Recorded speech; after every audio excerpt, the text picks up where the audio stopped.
The workmen of the tabernacle. Or service for the Lord Jesus and its inspection at the judgment seat.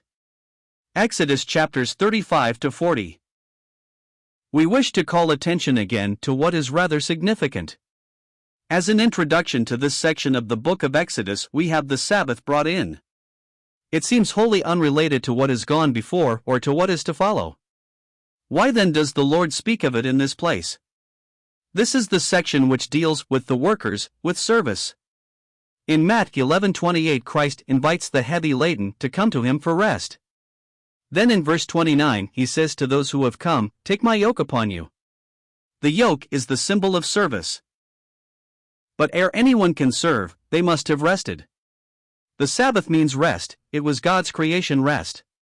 When all was done, so that there did not remain as much as a tint to be added to the wing of a butterfly, God called man to share in his rest, a rest towards which he had done nothing.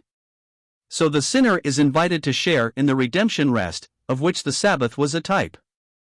Christ did all the work, and on the cross said, "It is finished." The sinner on believing enters on that Sabbath rest, he ceases all work. For salvation, resting in what Christ has done.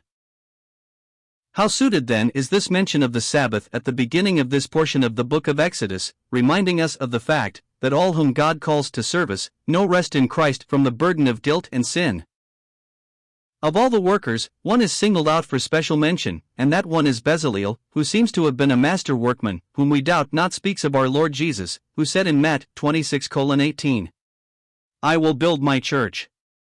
There is another, Aholiab, who has not quite the same prominence, and who may suggest the Holy Spirit's work in connection with the church. But having said this, we also believe that these men are typical of those who seek to serve according to their ability in the great work of the present, the church. Of all the workers, Bezaleel is the one which God brings before us by giving us his name and genealogy.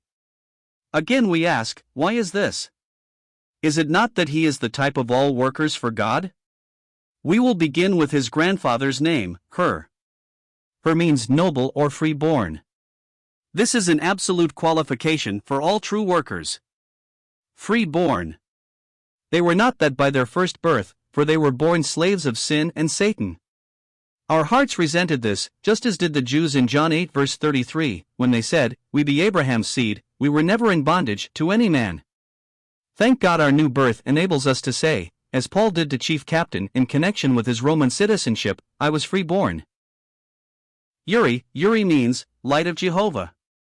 This is another suggestive name, more especially in a type which brings before us service for the Lord, in connection with the church.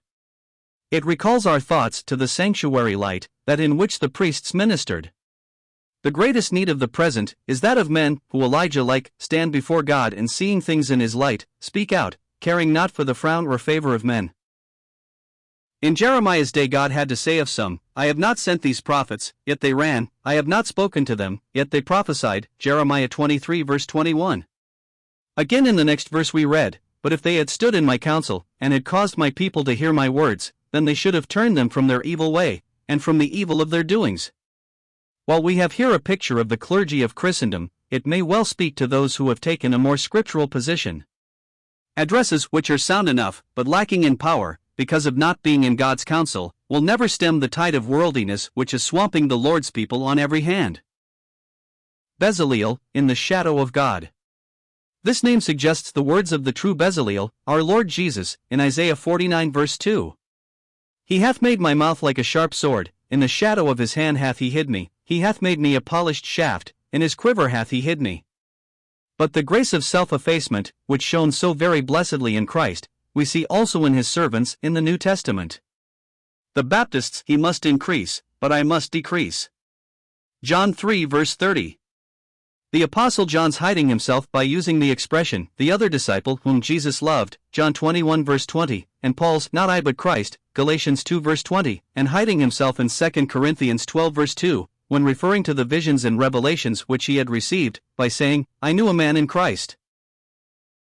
It has ever been and will ever be God's way to take up the Bezaleels for his work, and he who would be used in fashioning the vessels and working on God's spiritual house, will do well to take heed to the advice which a poorly clad urchin gave to a very fine fisherman on a Scotch river.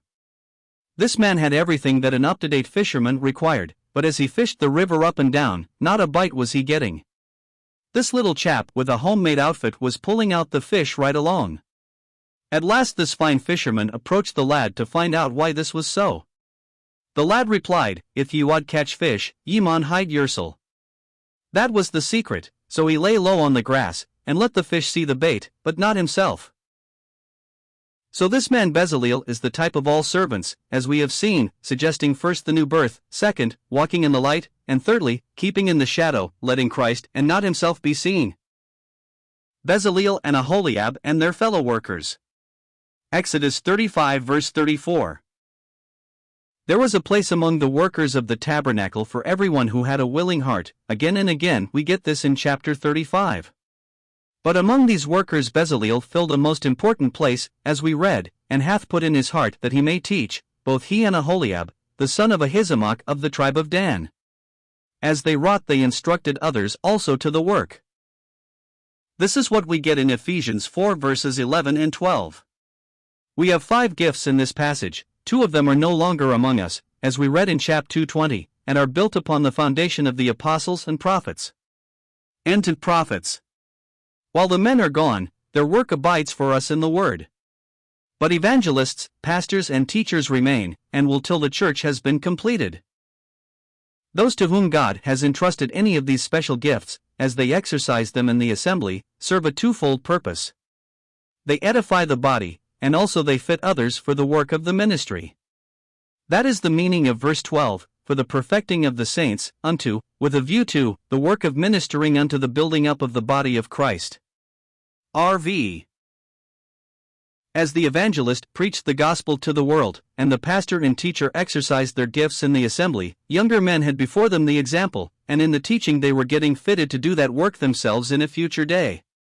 The assembly was the training college for God's servants. The present popular way was then unknown, that of sending young men to the college to study for the ministry, who in most cases have never given any evidence of being called by God to his work, and worse still, very often give little evidence of having been born again.